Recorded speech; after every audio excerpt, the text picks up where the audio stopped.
Kreu i SPAK, Klodian Brahu, paraqiti në Komisionin e Ligjeve raportin vjetor për vitin 2025, ku theksoi se lufta kundër korrupsionit dhe krimit të organizuar mbetet prioritet.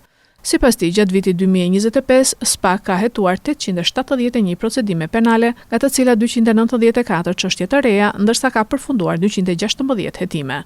Në raport u bë me dije se janë hetuar 30 zyrtarë dhe ish zyrtarë të lartë për korrupsion, 18 prej tyre janë dërguar për gjykim, ndërsa 10 janë dënuar me vendim të formës së prerë.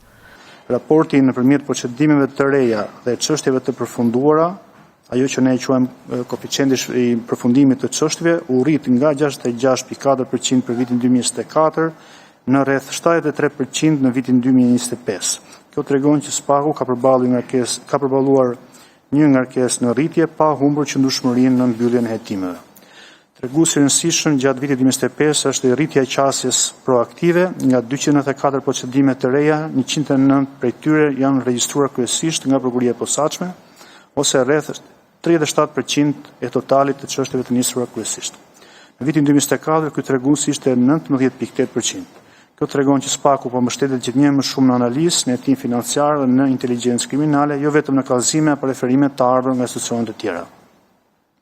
Për sa i përket efektivitetit në gjykim, gjatë vitit 2025 në gjykim ky efektivitet ka mbetur nivele të qëndrueshme, si gjatë periudhës 2021-2025, krahasuar me vitin 2024, numri total i vendimeve të gjykatës është rritur lehtë me 5.5% nga 72 në 76 vendime, duke reflektuar stabilizim të volumit të çështjeve të përfunduara.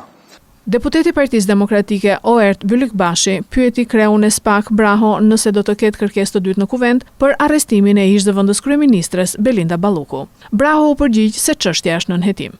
Parlamenti është përfshirë në këtë çështje. Nuk do kishte çështje nëse nuk do kishte shkelje të ligjeve, prandaj edhe krijohet çështje. Dy gjëra mund t'ju them. Së pari, ju e keni të qartë qëndrimin e prokurisë, po kështu dhe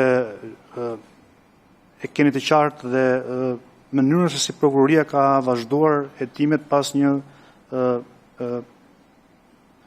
mospranimi i kërkesë.